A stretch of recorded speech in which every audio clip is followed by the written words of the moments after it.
I'm talking about the British dimension of the Ukraine war, and the outstanding feature of that is Britain's intensely bellicose attitude towards Russia. And I think connected with that is the quiescence of the left, of the peace movement in Britain, to what is a quite unnecessary loss of human life, and is the main confrontation in Europe since 1945. Now, Britain overall has committed just shy of £13 billion in military and non-military support to Ukraine, with £3 billion more every year, promised apparently until the crack of doom. It has trained over 50,000 Ukrainian military personnel and delivered long-range weapons which have been used on targets inside Russia. Now, that commitment by the government is backed by the British public if we take opinion polls as any reliable measure. According to an Ipsos poll, at the end of last year, 54% of the population supported the war, a slight drop since 2022, but still a clear majority. If we compare feeling in Britain with that in the United States, Germany, and other countries, Britain is the most firmly supportive of sanctions. It opposes any loss of Ukrainian territory, and in general terms, it's the most hostile towards Russia and specifically towards Putin. And the Russophobia, which I would call that, is such that people think they can say things about Russians, which if they were said about any other national group or ethnic group, would be rightly condemned as racism. So why is this? The mainstream media clearly feeds this attitude, but hostility to Russia has a very, very deep roots in Britain, stretching back to the late 18th century and the Great Game of the 19th century, and a host of tensions between Britain and Russia. As the image developed 200 years ago persists under totally changed circumstances. So Russia then was portrayed as backward and brutal, its leaders were autocratic, and its population was servile and mindless. After the Bolshevik Revolution and during the Cold War, views of Russia simply overlaid those pre-existing images onto the socialist system.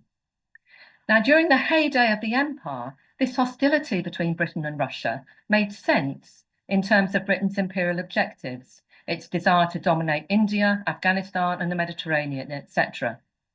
After the Second World War, Britain was fearful of being marginalised as the two remaining big superpowers, the Soviet Union and the United States, were seeming to decide matters between them. And I think that anti-Sovietism was used, especially by Churchill and Ernie Bevin, to preserve Britain's relationship with the US as Britain's actual political and economic power declined. But all of those images, all of that situation has now changed. The Raj is long gone. Britain's territorial interests as they existed in the 19th century and caused so many tensions no longer exist. Britain does not rule the waves, and Russia is not socialist. It's a modern and scientifically advanced capitalist country. So the reasons are persisting, the phobia is persisting beyond a real reality. But I think that one reason why the British public in particular has remained committed to an anti-Russian fervour and to the current war is because, like other European populations, it has been protected against the economic consequences of the war, specifically the sanctions as regards Russian energy, etc.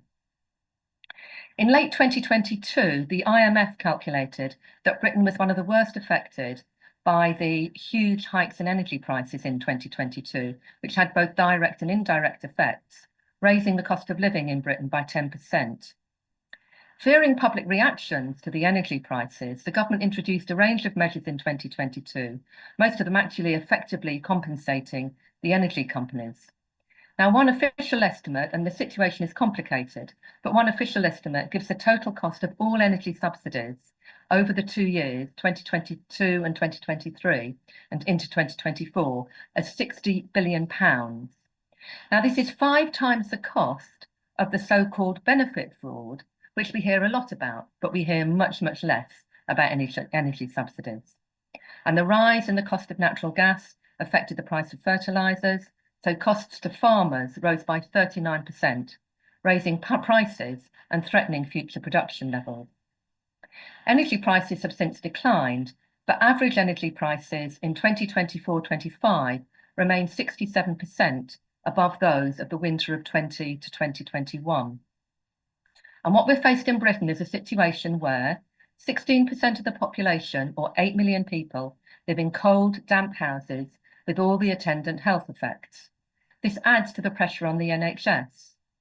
The increasing privatisation of the NHS means that funds are diverted into public-private profit, and the whole organisation is being fragmented and is increasingly dysfunctional. So energy prices, as a result of the Ukraine war, interact with the structural changes and other developments in the British economy. We have low pay, high unemployment, precarious jobs, expensive housing, together with austerity, the hollowing out of the public sector, and the removal of a host of social safety nets. And it's no surprise that, again, compared with other countries, opinion polls show Britain to be the most worried about economic problems. So just touching on the new situation as it's emerged over the past few days, I think the persistence of undying hostility to Russia now threatens a path to peace. As America seems to back off from Ukraine, European governments are becoming more hawkish, and Britain is part of this, or seems to be for the moment. Yet the interest of the British population, I would argue, must lie in a decrease in tensions with Russia, forging harmonious relations, and including economic relations. No matter what people may think of its system, if we can get on with Saudi Arabia, we can surely get on with Russia. Already, many people are asking how come billions can be found behind the back of the sofa for Ukraine, but the NHS must live within its means. And we have to ask, how will the British public react to increased defence spending? I think that the job must be, and particularly the job may be of the No Cold War Britain, to get the left and the peace movement perhaps to question their own attitudes towards Russia. It must highlight the cost of the war to Britain. And I think by doing that and through that, the peace movement can cut through all the propaganda, and in this new situation which is developing, may help, hopefully, to beat a path to peace.